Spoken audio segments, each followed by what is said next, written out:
이 세대를 본받지 말라고 하는 주제로 말씀을 전하겠습니다. 어제는 북쪽 이스라엘의 여로보암에 대해서 공부를 했죠. 여로보암이 어떻게 국가를 통치했는가, 그것에 대해서 공부했습니다. 여로보암은 금송아지 만들어 놓고 자기 마음대로 제사장 아무나 갖다 세우고 막 그랬죠. 절기도 자기가 다 하나님 말씀과 다른 절기를 자기가 만들어 놓고 자기 멋대로 가서 분향하고 그렇게 우상 숭배를 했죠. 그런 여로보암의 죄악과 뭐가 연관되어 있어요? 그의 아들이 병 걸려서 죽는 것이 어떻게 됩니까? 이렇게 연관이 되죠. 그래서 어제 그런 주제로 말씀을 증거했는데, 그럼 여로보암이 북쪽에서 그렇게 우상 숭배하면서 22년 동안 왕 노릇을 했는데 북쪽 이스라엘 얘기만 했죠. 이제 그럼 그 남쪽 유다는 어떻게 했을까? 오늘은 이제 그 부분을 다루고 있습니다. 여로보암이 그렇게 우상 숭배할 때 남쪽 유다 왕인 르호보암과 그 유다 백성들은 어떻게 살았는가, 오늘은 이 말씀을 보여줍니다.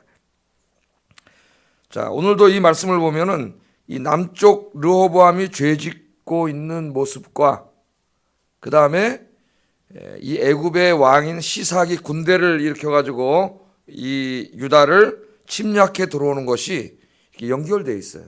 두 개가 어제 비슷하죠.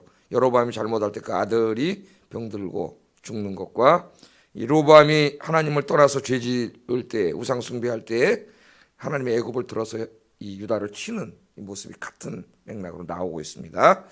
자, 그럼 한번 좀 살펴보겠어요. 르호보암은 몇 살의 왕이 됐다 그랬습니까?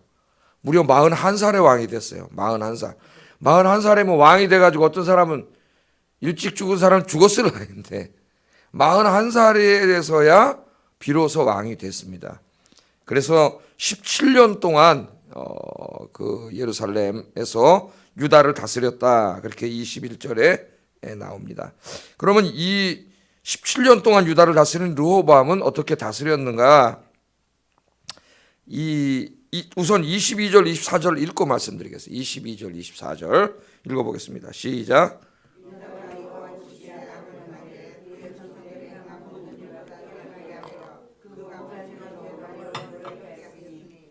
이는 그들도 산 위에와 모든 푸른 나무 아래에 산당과 우상과 아세라상을 세웠음이라.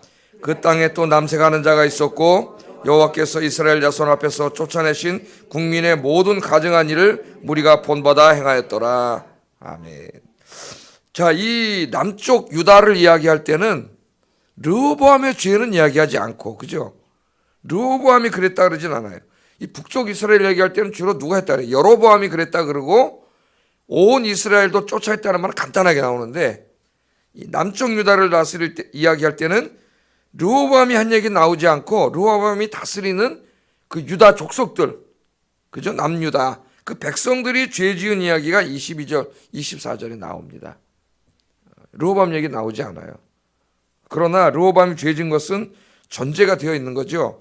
그래서 우리가 하나를 같이 좀 찾아보면은 역대하 12장 1절 한번 찾아보세요. 역대하 12장 1절.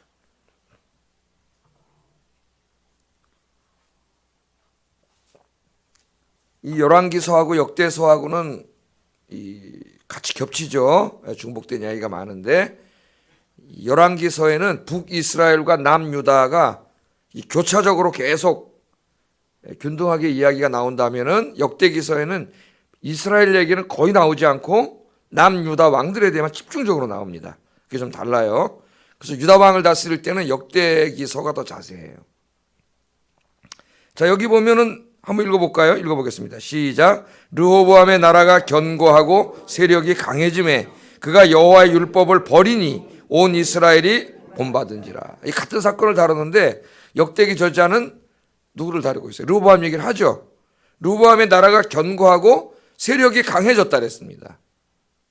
그래도 하나님이 그 아버지 다윗과 솔로몬을 봐서 이 통치 초기에는 하나님이 복을 주셨어요. 그런데 이상하잖아요. 나라가 견고하고 세력이 강해져서 너무 감사해서 하나님을 잘 섬겼다 이렇게 나와야 되는데, 그렇게 되니까 어떻게 됐다고요? 여호와의 율법을 버리고, 자기가 잘나서 다 그렇게 된 줄 알고 여호와의 율법을 버리고 자기 멋대로 이제 우상 숭배하며 살았는데, 그랬더니 온 이스라엘이 어떻게 했다고요?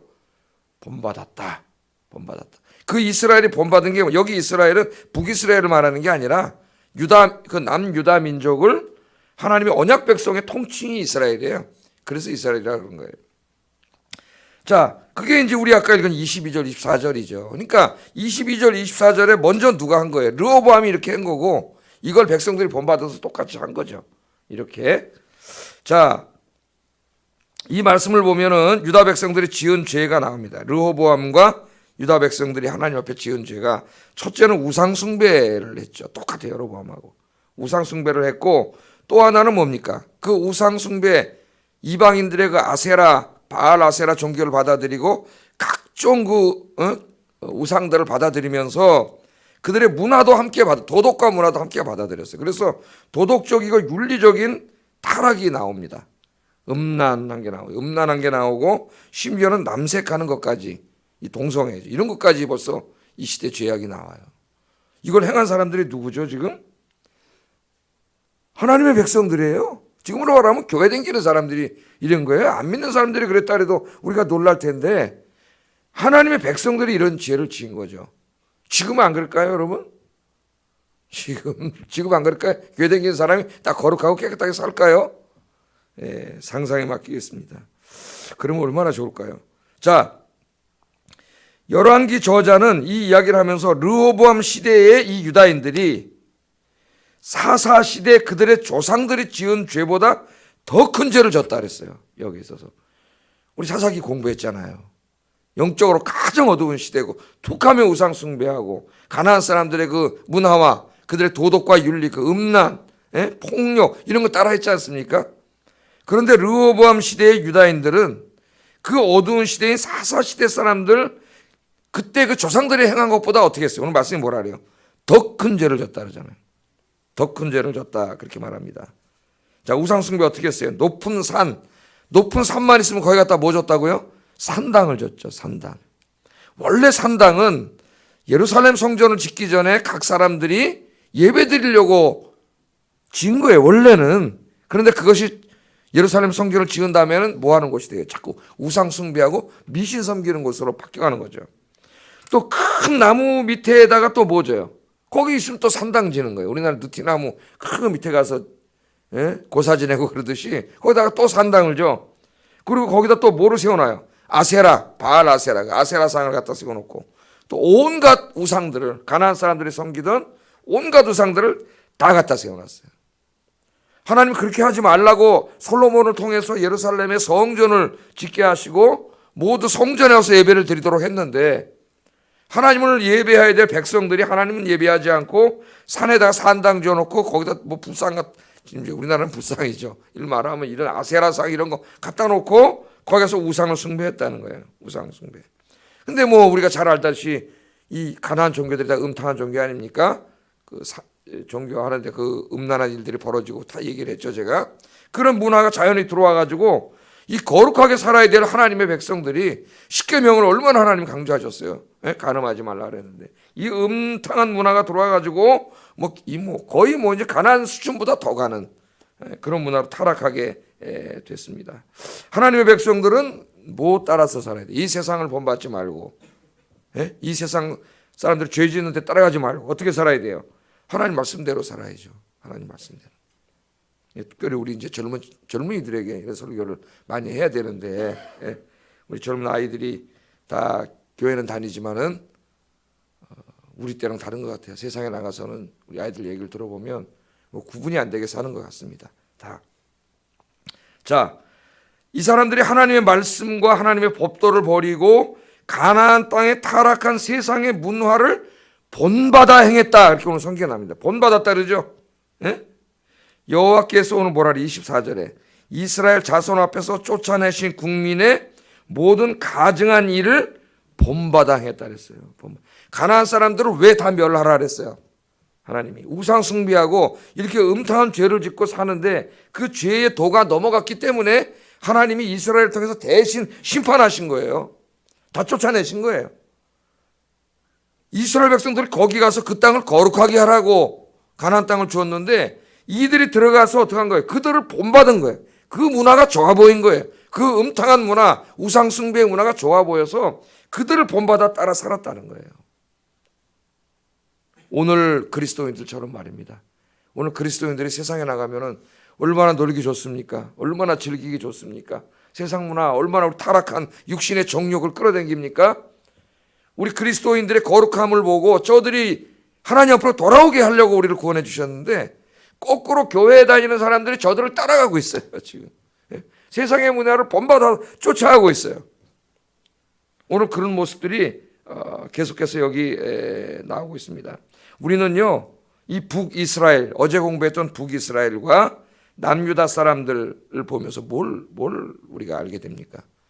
죄악의 습관이 뼛속 깊이 인박혀 있다는 걸 알게 돼요. 우리 인간은 타락한 이후에 그 죄를 짓는 습관이요, 뼛속 깊이 인박혀 있습니다. 아주 뼛속까지 죄인이에요, 우리는. 그래서 정말 매일 기도와 말씀으로 자신을 하나님 앞에 다잡지 않으면 우리는 세상을 따라갈 수밖에 없는 존재라는 것을 오늘 성경은 가르쳐 줍니다. 뼛속 깊숙이까지 죄의 본성이 우리 안에 있어요. 그건 뭐 성경 얘기 안 해도 우리가 매일 경험하잖아요. 우리 자신이 증인이에요, 증인. 하루만 기도하지 않아도 우리 안에 온갖 죄악된 마음이 미워하는 마음, 시기하는, 질투하는 마음, 시기하는 마음, 그죠? 음탕한 마음, 이런 마음들이 우리 안에 계속 하루에도 수십 번씩 일어나요. 왜? 타락한 우리 안에는 이 죄성이 뼛속까지 죄인이에요, 우리는. 그래서 늘 하나님의 백성들도 기도와 말씀으로 무릎 꿇어야 돼요. 하루를 기도로 시작하지 않으면 오늘 하루를 승리할 수 없습니다. 여러분들은 승리하는 여러분 되기를 주의 이름으로 축복합니다. 하나님의 백성들은 하나님께서 뭐라 그랬어요? 이 세상을 본받지 말라 그랬어요. 나중에 사도 바울을 통해서 그렇게 말씀하셨죠. 한번 찾아보겠습니다. 로마서 12장 1절 2절.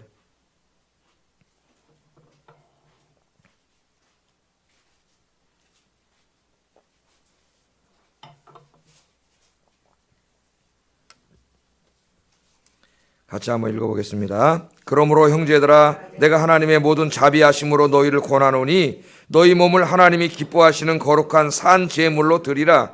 이는 너희가 드릴 영적 예배니라. 너희는 이 세대를 본받지 말고 오직 마음을 새롭게 함으로 변화를 받아 하나님의 선하시고 기뻐하시고 온전하신 뜻이 무엇인지 분별하도록 하라.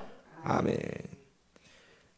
하나님의 자비하심으로 너희를 권하노니 너희 몸을, 이 몸을 잘 보세요. 우리 몸을 하나님이 기뻐하시는 거룩한 산제사로 드리라 그랬습니다. 거룩한 산제사.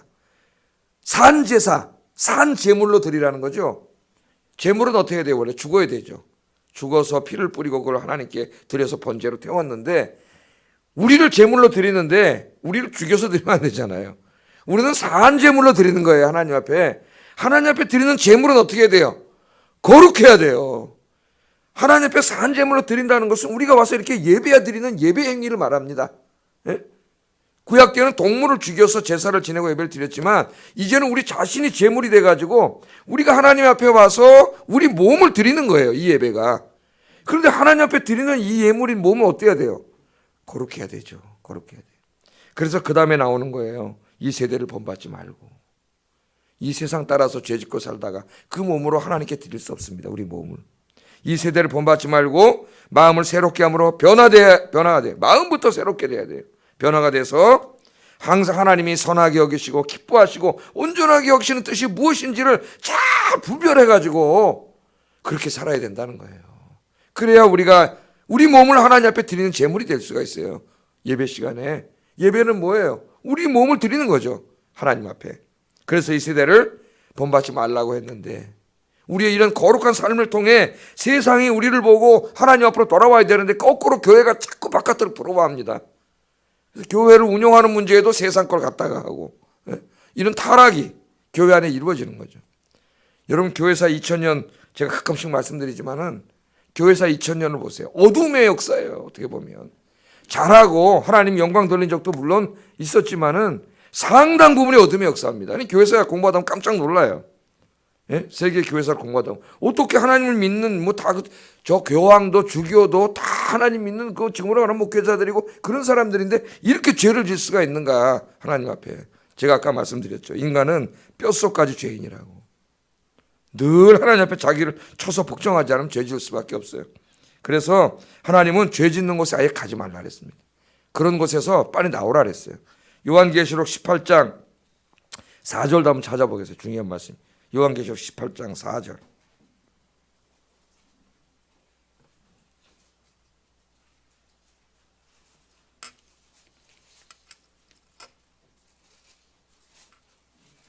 읽어보겠습니다. 시작.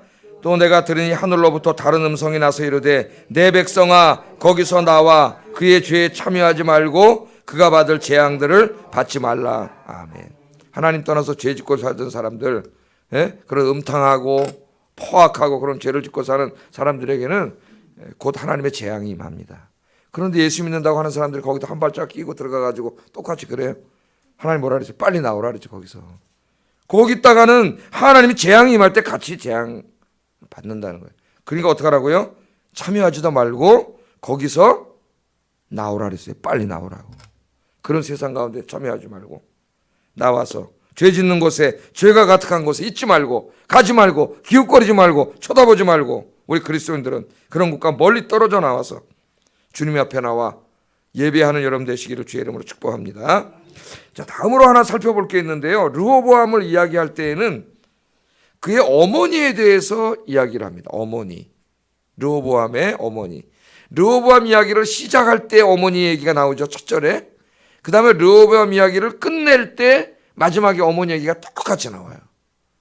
그리고 어떻게 보면 인클루지오, 숨이 쌍관을 이루고 있어요. 처음 시작도 르호보암 어머니가 누군가로 시작하고 마지막에 죽을 때도 그 어머니가 누군가를 이야기합니다. 왜 그러냐 하면은 이 어머니를 굉장히 중요하게 여겨요. 지금 르호보암이 죄 짓는데 결정적인 원인이 어머니라는 거예요. 어머니. 21절 보면은 그의 어머니의 이름은 나아마요. 그 다음에 뭐가 나와요? 암몬 사람이라. 암몬 사람. 또 이 성경을 마감할 때 르호보암을 마감하는 31절에도 뭐라 합니까? 그의 어머니의 이름은 나아마요. 암몬 사람이더라. 그러니까 르호보암이 왕이 돼서 죄를 지은 얘기를 하기 시작할 때 그의 엄마가 암몬 사람이라고 하는 게 나오고, 죄를 다 져서 망하고 끝에 나올 때 또 그가 왜 그렇게 됐느냐. 그의 엄마가 누구예요? 암몬 사람이더라. 이게 같이 나옵니다. 저는 성경을 이제 여러 번 읽으면서 자세히 강해 설교는, 열왕기서를 강해 설교하는 건 처음인 것 같아요. 제가 새벽에 상세하게 이렇게 하고 있는데 늘 읽었지만은 눈에 팍 들어오더라고요. 갑자기 나 암몬 사람이라고 생각을 해보질 않았어요. 제가 성경을 그냥 다 읽었죠. 암몬 여자라 이렇게 눈에 안 들어온 거예요. 그냥 솔로몬의 아들 르호보암이 이렇게 죄졌지 그랬는데 오늘 성경을 자세히 보니까 그의 엄마가 암몬 사람이에요. 암몬 사람. 그러니까 왜 이걸 강조하고 있는 거예요? 두 번이나 나오잖아요. 짧은 이야기. 르호보암이 죄진 것과 그 엄마가 무관하지 않다는 겁니다. 아직 무관하지가 않아요. 우리 사극을 보지만 그 엄마를 비롯한 그 왕실이, 여성들이 있는 그 왕실이 우상터전이 되는 거예요. 우상터전이. 이 암몬은 어떤 신을 믿었어요? 어떤 신? 밀곰이라고 하는 신을 믿었다 그러죠. 밀곰. 왜 이 엄마가 암몬 여자입니까? 솔로몬이 왕이 돼가지고 외교 정책을 쓸 때 주변에 있는 공주들을 엄청나게 많이 자기 부인으로 데려왔지 않습니까? 그러니까 이 이방 여자들이 다 솔로몬 궁에 들어와가지고 왕비가 된 거죠. 그 수가 얼마나 그랬어요? 첩까지 해가지고 1000명이라 그랬어요. 1000명. 어마어마한 그 중에 하나인데 유다인 왕비도 있었을 거예요. 그런데 왜 솔로몬이 암몬 사람의 아들을 왕으로 세웠는지 성경은 전혀 얘기하지 않습니다. 몰라요, 우리가. 아마 큰아들이었을 것이다. 근데 아무리 큰아들이라도 이 엄마가 암몬 사람인데 세워놨어요. 밀곰이라고 하는 이 우상을 섬기는데, 밀곰은 도대체 뭐냐 하면 제가 찾아보니까 이 고고학자들이 지금 이쪽 가서 계속 발굴을 하고 있어요. 지금도 그 서양의 이제 그 학자들 있잖아요. 성경 고고학자들이 지금도 계속 발굴하고 있습니다. 이 구약 지명에 가서. 그래서 상당히 많은 걸 발굴해내 가지고 책으로 이제 출간하고 그러는데, 이게 이제 인터넷 구글에 보면 이 사람들이 발견한 이게 밀곰 신상을 찾아냈어요. 도대체 밀곰이 뭐냐? 이렇게 돌로 깎아서 만들어 놓고, 우리나라 뭐 비슷합니까? 예? 우리나라는 비슷한 짓 많이 하죠. 이런 거 만들어 놓고 이게 신이라 그러고, 요 섬긴 거예요. 근데 밀곰은 성경에 보면 몰렉이라고도 하고 몰록이라고도 하고 이게 다 같은 신입니다. 같은 신. 거기 주로 몰렉 우리가 많이 알죠. 몰렉에다 뭐 바쳤어요? 어린아이를 제물로 바치는 아주 가증한 종교이기 때문에 하나님께서 율법을 주실 때 어린아이를 신에게 바치는 행위를 하면은 그를 죽이라 그랬어요. 가장 큰 죄악으로 다루고 있죠. 인신을 이 사람을 제물로 바치는 거 하나님은 금하고 있지 않습니까? 누가 그렇게 하는 걸 보면 죽이라 그랬죠, 하나님이. 근데 이런 종교를 믿는 그런 여자입니다. 그래서 이 11장 4절 5절 우리 한번 다시 공부 한번 찾아보겠습니다. 11장 뒤로 넘겨가지고 11장 4절 5절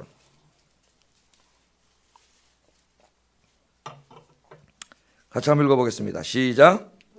나이가 많을 때에 그의 여인들이 그의 마음을 돌려 다른 신들을 따르게 하였으므로 왕의 마음이 그의 아버지 다윗의 마음과 같지 아니하여 그의 하나님 여호와 앞에 온전하지 못하였으니 이는 시돈 사람의 여신 아스토라스타소를 따르고 암몬 사람의 가증한 밀곰을 솔로몬이 여기 왜 암몬 사람 시돈 사람하고 암몬 사람 둘만 대표로 나올 거예요. 이 암몬 사람이 바로 이 여자고 이 사람의 아들을 왕으로 세웠기 때문에 특별히 이게 나온 거란 말이에요.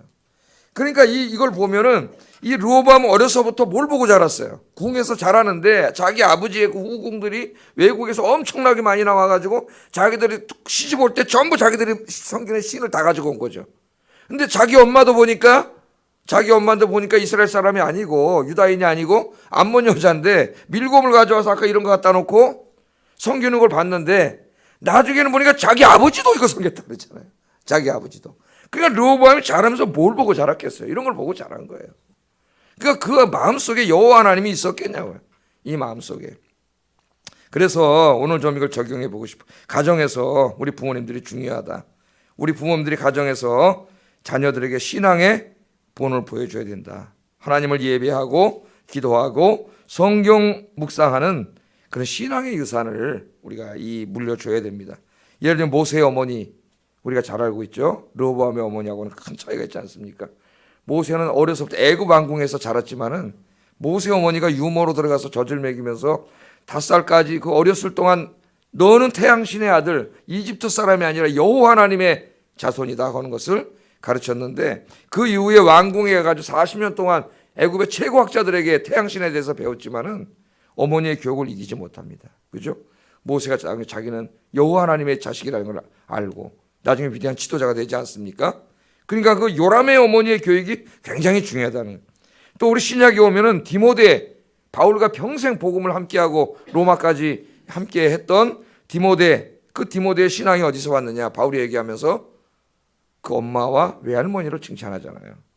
디모데후서 1장 5절에 보면 이는 내 속에 거짓이 없는 믿음이 있음을 생각합니다. 이 믿음은 먼저 네 외조모 로이스와 네 어머니 유니게 속에 있더니 내 속에도 있는지를 확신하노라.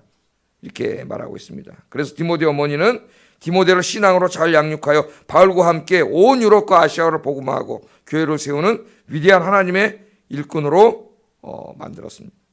자식은 하나님께서 주신 선물이면서 동시에 우리에게 맡기신 사명이라는 것을 우리는 절대로 잊으면 안 됩니다. 때로는 우리 자식들이 방황할 때도 있고 아주 젊기 때문에 그럴 때가 많이 있죠. 제가 늘 말이죠. 어거스틴 같은 사람도 초창기에는 막 술 주정뱅이에다가 맨날 창녀촌에 가고 그다음에 막 또 많이 겨뤄가는 우상을 섬기고 이러던 사람이었지만은 그 어머니 모니카의 눈물 어린 기도로 나중에 하나님 앞으로 돌아와서 기독교 2000년 역사의 가장 위대한 신학자가 됐어요.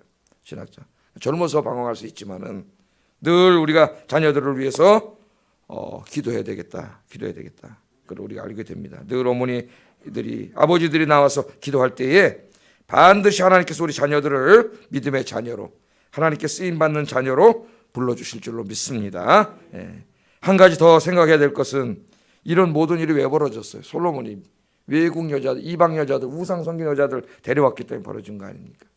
집안에 사람을 드릴 때 제가 얘기했죠. 한 사람이 그냥 오는 게 아니라고. 그 사람이 어려서부터 평생 자라났던 그 문화가 다 오는 거예요. 그 역사가 오는 거예요. 그 사람의 뼛속까지 스며들어 있던 그 모든 게 다 오는 거예요. 그래서 여러분의 가정들이, 자녀들의 가정들이, 또 여러분의 손자들의 가정들이 믿음의 가정을 이루기 위해 기도하는 여러분 되기를 주의 이름으로 축복합니다. 자, 간단하게 한 가지만 더 말씀드리면, 하나님께서 유다를 깨닫게 하시려고 어떻게 하셨어요? 이때까지 주셨던 평화로운 삶과 안정된 삶을 하나님이 가져가십니다. 전쟁이 일어나게 하셔요. 전쟁이. 누가 쳐들어왔어요? 성경 애굽왕 시삭이 쳐들어왔습니다. 성읍들을 빼앗아는 100개 이상의 성읍, 156개를 성읍들을 다 뺏어가 버렸고, 솔로몬이 만들어 놓은 금방패 생각나죠? 금이 너무 많아가지고 금으로 방패 만들어놨던 금방패를 누가 다 뺏어갔어요? 시삭이 다 뺏어갔죠. 이 시삭이 누구냐면 여로보암이 애굽으로 도망갈 때 숨겨줬던 바로 그 사람이에요. 정치적으로는 북이스라엘을 돕고 남유다를 압박하려고 쳐들어왔겠지만, 오늘 성경은 정치적으로 해석하지 않아요. 르호보암과 유다 백성들이 하나님 떠나서 우상 숭배하고 죄졌기 때문에 전쟁이 일어난 거예요. 잘 우리가 알아야 됩니다. 평화와 안정된 삶을 하나님이 가져가신 거예요. 가져가신 거예요. 전쟁이 일어나면 백성들이 얼마나 고통스럽습니까? 여러분, 방화, 약탈, 강간, 살육이 일어납니다. 여러분 한번 전쟁이 났다고 생각해 보세요. 지금 우리나라에 살 수가 없는 거죠. 우리 고통스러워서. 가정마다 장성한 아들이 전쟁터에 나가서 죽고 남편들이 전쟁터에 나가서 죽습니다. 수많은 가정에 고아가 생기고 과부가 생기고, 전쟁이 한 번 하면 이런 일이 벌어지는 거예요. 우리가 그냥 성경에서 시삭이 쳐들어와서 156개 성읍을 뺏어갔다 그냥 간단하게 읽지만, 그걸 한번 여러분이 그때 실제로 그런 일이 일어난 걸 생각을 해보라고. 어떤 일이 벌어졌는지. 오늘이 3.1절 100주년 기념일입니다. 그래서 제가 오늘 아침에 잠깐 얘기하는 3.1절 100주년 기념일이에요. 그동안 하나님께서 지켜주셨기 때문에 우리나라가 거의 70년 동안 전쟁을 알지 못하는, 그죠? 평화로운 삶을 살 수 있었고, 또 경제적으로도 하나님이 복을 주셔서 풍요로운 삶을 살 수 있었습니다. 왜 그랬느냐? 3.1절도 기독교인들이 주가 돼서 했지만, 그 이후로 어려운 가운데서도 그리스도인들이 여기 복음이 들어와가지고 정말 나라와 민족을 위해서 기도를 많이 했어요. 그리고 지금도 많은 문제가 있지만, 그래도 아직까지는 교회 안에 신실한, 이렇게 새벽에 나와 기도하고 하나님을 섬기는 신실한 주의 백성들이 많기 때문에 하나님이 이 나라의 안전을 지켜주시는 줄로 믿습니다. 평화와 안전을 지켜주셔서, 제가 지금 60이 다 돼가는데 전쟁을 모르고, 그리고 70이 다 돼가는 사람도 전쟁을 몰라요. 하나님이 지켜주신, 우리나라 역사에 이런 것이 거의 없습니다. 하나님이 지켜주신 거예요. 지금 굉장히 국제 정세가 급변하고 한반도 정세도 급변하고, 어제 무슨 회담도 결렬됐다 그러고, 우리 바로 코앞 몇 시간만 자동차 타고 가면 저쪽에서 핵무기를 가지고 여기를 지금 위협하는 그런 곳에 우리가 살고 있습니다. 우리가 잘해서가 아니고 하나님이 지켜주신 거죠. 왜 하나님 지켜주세요? 인따라 백성들이 그래도 아직까지는 신실한 사람들이 많고, 그분들이 하나님을 잘 섬기고 있기 때문에 하나님 지켜주신 거예요. 하나님께서. 그러니까 이 나라의 앞으로도 평화와 안정은, 이 풍요는 하나님의 손에 달린 거예요. 그러면 우리가 어떻게 해야 돼요? 하나님을 잘 섬겨야 돼요. 이렇게 타락하면은 하나님 이걸 가져가시면 전쟁이 일어나고 이 평화가 깨집니다. 그러므로 우리 그리스도인들은 이 나라를 지키는 사람들이에요. 여러분의 기도가 이 나라를 지킵니다. 할렐루야. 자부심을 가지고 열심히 기도하셔서 이 나라를 지키는 파수꾼이 되시기를 주의 이름으로 축복합니다. 기도하겠습니다. 자, 우리 하나님의 백성입니다. 세상을 부러워하면 안 되겠어요. 세상 사람들 사는 거 보고 아유 나도 저렇게 살아야지. 우리 뼛속까지 있는 죄악의 본성이 자꾸 세상 사람들을 따라가고 싶은 마음을 들게 합니다. 기도와 말씀으로 그런 죄악들을 누르고 하나님 예배하고 하나님이 일하고 주의 말씀 묵상하고 기도하고, 이런 것이 내 인생의 기쁨이 되게 하소서. 첫 번째 기도 제목이에요.